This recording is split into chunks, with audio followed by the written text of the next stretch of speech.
Hi, everyone. Welcome to Mind Your Nest. I'm your host, Jennifer Rosen. And this morning, we're going to do something a little bit different. Since I first started, I came out of the gate with a guest every episode. It helped me bring out parts of my personal story, my background, my experience. But this morning, I thought we'd do something different. So I'm in studio with my producer, Janine Stella. Hi. Hi. I'm looking forward to this. I'm so excited that you invited me to co-host with you today, take the reins and ask you the questions and put you in the hot seat, which I'm so excited to do. Yeah, me too, actually. I'm really excited and I look forward to asking you questions that maybe you've said on your previous episodes that maybe it didn't sink in with me, but I do have questions in my mind that I would love to ask you. Okay, so let's go. Mind Your Nest is such an encompassing terminology, and I think that is so fitting for what you do for your clients and how you live your life, and I think brilliant, actually. Um, Thank you. but for you, what does that mean for you? To mind your nest for Jennifer Rosen, what does that look like on a daily basis? I'm going to touch on how I was raised and what my home environment was and how Mind Your Nest finally came out. Growing up, we would have regular dinners. We would sit around the table. We would talk about personal matters, things that were going on in the family. My dad was an accountant and a businessman, and he had a thriving accounting firm. So we would talk about not really what he did on a daily basis, but conceptually what it meant for him to be an accountant and to really help his clients mind their nest egg or be part of other people that were helping his clients mind their own nests, whether it was him and the lawyers, the investment people, and whatnot. So, this is something really that you've been taught how to do from when you were a child. Yeah, Mind your nest and being in charge of someone's money and making sure their taxes and their accounting goes right with their life, their business, their personal life. That tells a story in itself. So correct. you're used to looking at the whole picture. Oh, yeah. And I would joke and say I think I was wrapped in ledger paper when I was born. I was born January 5th in the storm of 67 in Chicago. It was a blizzard. I think I was almost born in a taxi cab. My dad was at the office. So my mom did make it to the hospital. So it was really just part of who we were and our family. And my dad really lived and breathed that mind your nest mindset. Some people would say that maybe he did it to a fault, but that was really just how it was. I definitely took time to understand my parents' upbringing, and it's helpful to understand who they were individually as human beings. We are our own personal experience. So what does that mean for Jennifer in 2024? How does Jennifer mind her nest? You have kids, you've got a life here in South Florida now. So tell me about that. I've talked about on the show before how I got married and we had a very short marriage. Everything happened very quickly until I decided to leave. And I was working for my dad and younger brother at the time. And I remember going into my dad's office. My dad was my person. And I think that this was one of those pivotal moments that really propelled me into that, just minding your nest, minding your business, taking care of your family, even though I had always lived like that. But I sat in my dad's office, closed the door. I didn't start crying, but I just asked him, "How do you know if you're happy?" And he sat in his chair. He had these gorgeous blue eyes. Our whole family had blue eyes. And he said, "You must not be, which is why you're asking." I said, "You're right." And he said, "What do you want to do about it?" And I said, "I'd like to take Noah and Rachel and myself, and I'd like us to start a life together, just the three of us."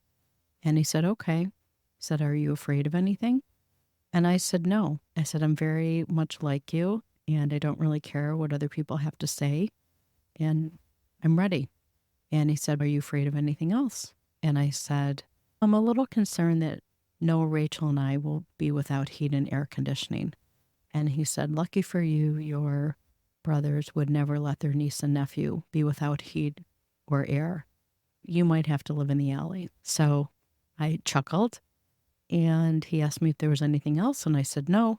And the next day, after dropping my kids off at their sitter's house, I told my ex-husband that I wanted a divorce. And then 5 weeks later, my kids and I were in a new house, and it was a very turbulent time, ups and downs. My daughter was 11 months old and my son was 3.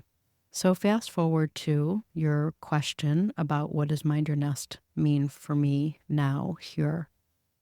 Since I left with my children, I've always worked full time and I took care of my kids. And so there was no other way for my brain to live and get up every day and pull on my big girl pants and take on the day other than minding my nest, minding my business, staying focused. I grew up in an area where, a nice suburb in the North Shore of Chicago, and people gossiped and they talked about everybody else and who was the latest big story or what happened to so-and-so. And I'm not saying that I never didn't partake in that. That is fun. A little gossip is fun. And you're not really looking in the mirror and focusing on your shit. Correct. You're focusing on everybody else's shit. And I would be lying if I said that I didn't believe that people weren't gossiping. There were extenuating circumstances. My ex-husband was in action. He's an addict. And so that definitely put this other spin on my marriage's demise. But I really did stay focused, and I'm definitely my father's daughter in that regard. I didn't have time for gossip. I was surviving, and I was doing what I was supposed to do. So I've taken that really personally, and it's really part of who I am. When did you move here again? January 1st of 2022. I want to make sure your audience, if they have not listened to previous episodes and they're just tuning in to this episode, you moved from Chicago with your 2 children back in January of 2022. So a little correction. So my daughter Rachel got into University of Florida, and she started in August of 2021. It was the last school she heard back from in February of 2021, and she had always wanted to be a Gator. My ex-husband had decided to move to Palm Desert, California, a year prior to her getting into University of Florida. Jay had always wanted to live in Palm Desert, California, and he moved. When Rachel got into University of Florida, she started in August of 2021, and I came down to visit her for Parents' Weekend. And her sorority's parents' weekend was the weekend after. She asked me if I would stay. I had asked the company that I was working for at the time if I could work remote for a week, and they said yes. So I decided I flew in. I went to the UF's family weekend, which was great, and then I drove down to Delray Beach and stayed for a week. I stayed at the Hyatt on 2nd Street, second place. I'd only been to Delray Beach once before when my kids were young. But what I did remember is that there was something really cute and cozy about Delray, and I thought it was so charming. So when I came to Delray Beach in between Rachel's parents' weekend, I just wanted to work, walk around, kind of embrace this lifestyle. And then I decided, I think I want to move here. I hadn't looked at any other town in Florida. Delray Beach. Sold. Yeah, exactly. I'm telling you, Janine, that's exactly what happened. So I went back home, and my old next door neighbor from the suburbs of Chicago, I called Robin and I said, I love her, by the way. Oh my God. She's so do I. fabulous. So Robin had started coming to Fort Lauderdale, and she decided that she was ready to be a Floridian. And I called her up and I said, Robin, I said, just for shits and giggles, let's see if there's anything out there and if I could afford something. So I looked at 2 properties, And I fell in love with one of these places, and I put an offer on, and I flew down for the inspection because I knew that I might have been struck by lightning if my dad knew that I moved somewhere and I didn't have Sight my eyes on. unseen. Yes, Yeah. exactly. So I'm like, oh, he would have been so disappointed. So I flew down, I took a look at the property, and I knew right away, that's it, we're done. And I was so excited. Never thought about being a Floridian. We didn't come here as a family. We were fortunate to travel to other places. And there was something in me that decided that, I don't know, you get one chance around the sun, and why the hell not? My closing was December 6th, 2021, and I purposely decided that January 1st was going to be the day that I made the move. So I booked my flight January 1st. I dropped my car off to be shipped. And I thought, what a great way to celebrate the new year, as well as my 55th birthday, which is January 5th. And it's been wonderful. And my son Noah moved here. It'll be 2 years. Isn't it great not to have winter? It really is. I slowly started embracing the Florida lifestyle. I still have some black dresses. I'm wearing a black dress and flip flops today. But I definitely started incorporating color and have met the most amazing people. And I'm so grateful, seriously, to be living in such a beautiful place, even with the heat and humidity and the rain, all of it. I love it all. I love it. As a Florida native, born and raised here, we have such a fun, eclectic group of people and Yes. transient people from all over the world that come and nest in South Florida. Yeah. And that's what makes it so great. Everyone has a story to tell, where they're from, what they're doing, where they've been, what's important to them, Yep. why they moved here. Yep. So Delray, I'm happy that you found your place. You Yeah. found your spot and that your niche and your people, your vibe Yeah. attracts your tribe, Yeah. as they say. I have a better understanding, and I think your audience has a better understanding of how you came here, and I love that. Only thing is that I'm a Seminole and your daughter is a Gator, and so that's a little point of contention because Seminoles reign like I bleed garnet and gold, and it's just a thing. But I definitely do understand the rivalry coming from Chicago, the Bears and the Packers and all of that, and raised in a sports household. I completely appreciate. It's acceptable Yeah. as a Floridian. It is acceptable to, just so you know, you're either a Gator or a Seminole. And if you don't like the Gators, you accept Miami. So it's Seminoles, Gators, Mhm. and Hurricanes. I am a Hurricane fan more than I'll ever be a Gator, even though I'm a Seminole at heart. So it's one of the three. Yeah. But yeah, those rivalry, going to those games when I was in college for 4 years, you just can't go back. I completely understand. My dad had Chicago Bears seats since college, and now my brothers have them. And my dad would go to every Bears game and root against whoever the Bears were playing. He couldn't stand the Bears. He was a Chicago Cardinals fan before they moved to St. Louis. Sports rivalry goes deep in generations. My know. grandmother went to Florida State Mhm. when it was still an all-girls school. Oh, We're my talking gosh. back in the I want to say 40s, 50s. And my grandfather went to UF when it was an all-boys school. Interesting. So that's how far rooted we're either Gators or Mhm. Seminoles in my family. I definitely appreciate that. Yeah. I think it's wonderful. It's fun. That's my nest right there. So as far as obstacles since you've moved to Florida, Mhm. right? So you're minding your nest, you're starting over in essence. Yeah. You're moving to a new place, meeting new people. What obstacles and difficulties have you faced since you've been here, if any? I feel pretty good at my transition. I remember when I told my mom that I was moving and she had no idea. And I keep things private, so it wasn't like I was sharing anything. And she said, Jennifer, I'm not worried about you. You can make friends with the table. And she's right. I've always worked. I've never not worked. And I started working when I first moved here. I started working for a company remotely in my home, and I had never worked remote before.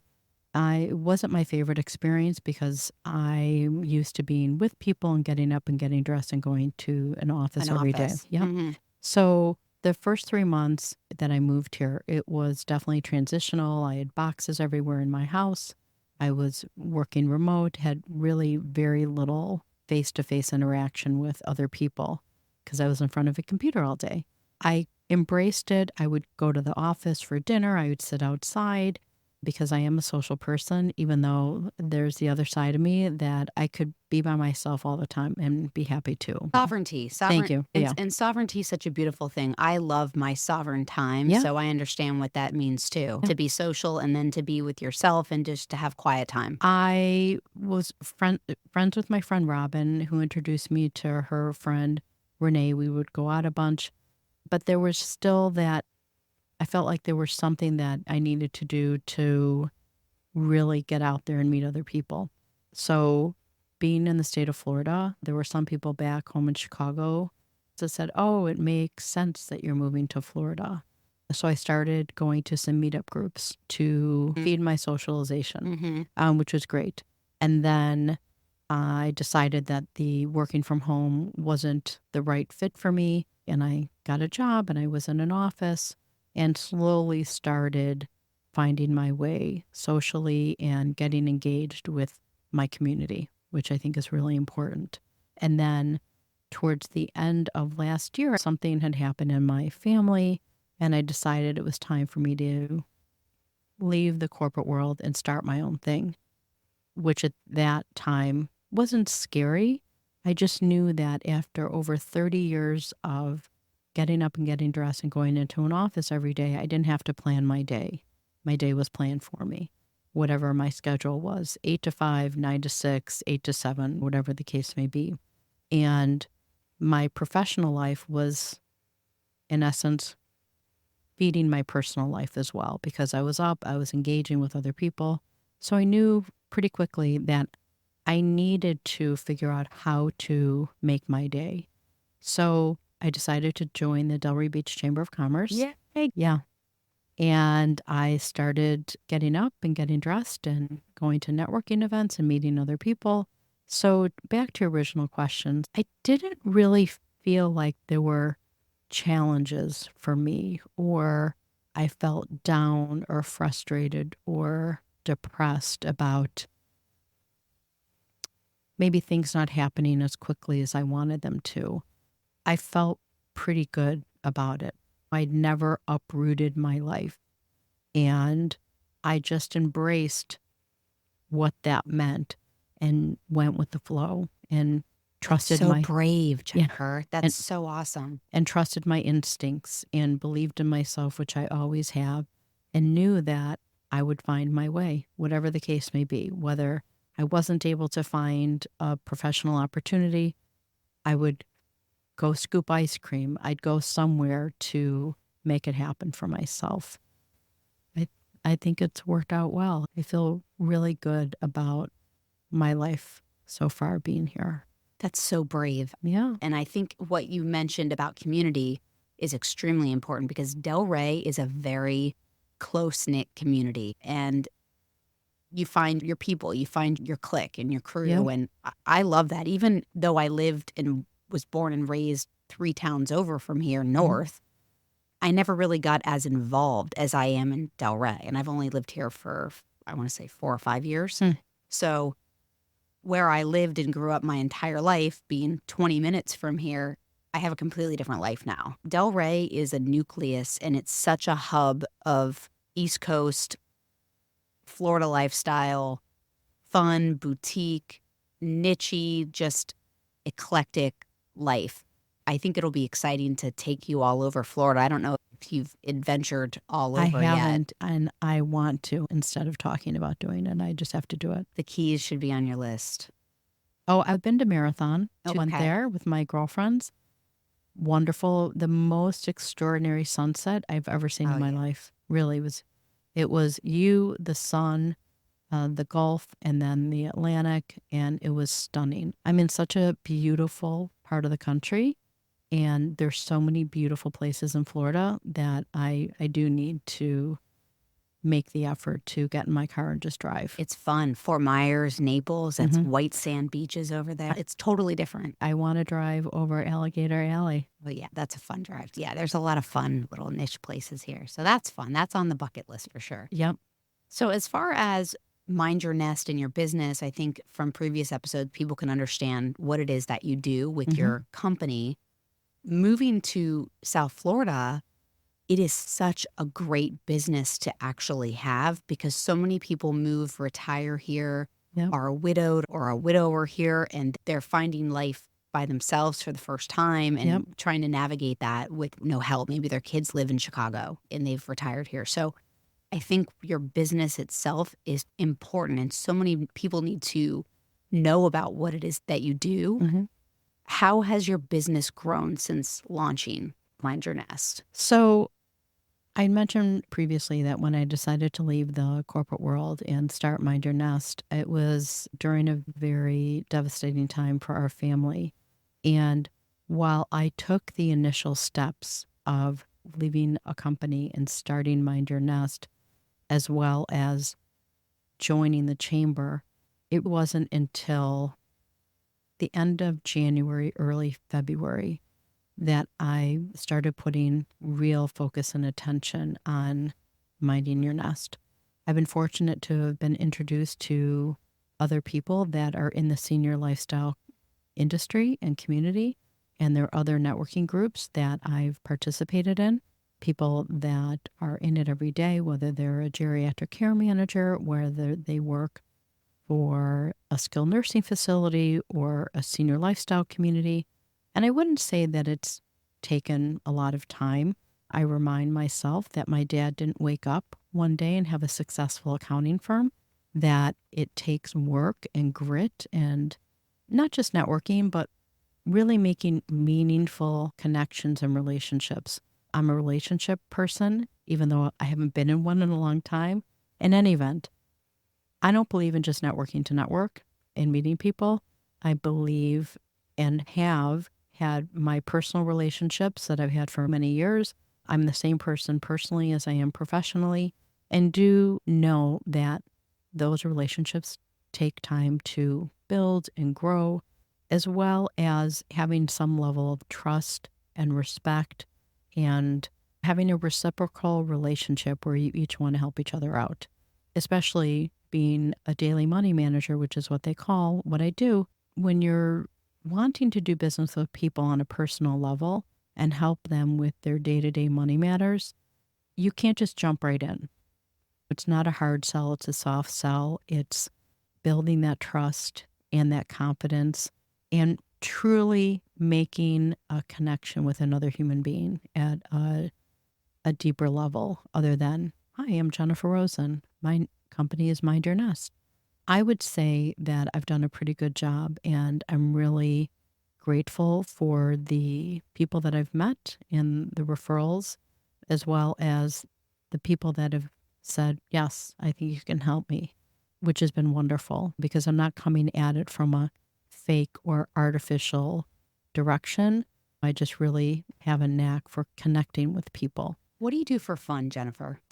What makes you just let loose, let your hair down, so to speak, and not be as serious? Just makes you just want to giggle. Yeah, I would say that I definitely need a little bit more attention in that vein. You do hula hoop, I and not do. everyone. Okay, for all of your audience, I want to say that Jennifer is an amazing hula hooper and inspires me because I last about 15 seconds. I do love listening to live music. I love going out for dinner, drinks, being social, being in a social environment. I will say that even as bubbly and personable as I am, I really am very shy. And I remember thinking back to when I was in college that I sometimes just didn't feel like I could carry on a conversation or be so social, or when I would look around, it looked like other people had it easier in that space.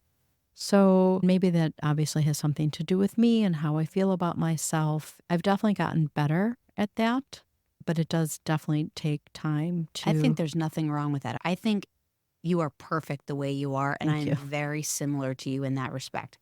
In day to day life, for what we do, we have to be extroverts. We have to interact and socialize to obtain clients and customers and whatever you want to call it, right? Yeah. But in our alone time, in our sovereign time, Hmm. we want to focus on ourselves. And Yeah. there's nothing wrong with that. That is a wonderful balance as a human being. I don't think there's anything wrong with that. People that are always on, so to speak, Yeah. they're on in public, they're on in their social media. they're hiding something. Oh, It's yeah. exhausting, Yep. right? That's exhausting. That says something about them more so than being extroverted and then being introverted at home. Right. Thank you. So recently, I took a tennis lesson last week, and I have played tennis since I was 9. I haven't been on a tennis court in many years, and the Delray Beach Tennis Center here is Yeah. amazing. Last week, I just said, you know what, Jennifer? Like, you're pulling in, you're going to find out.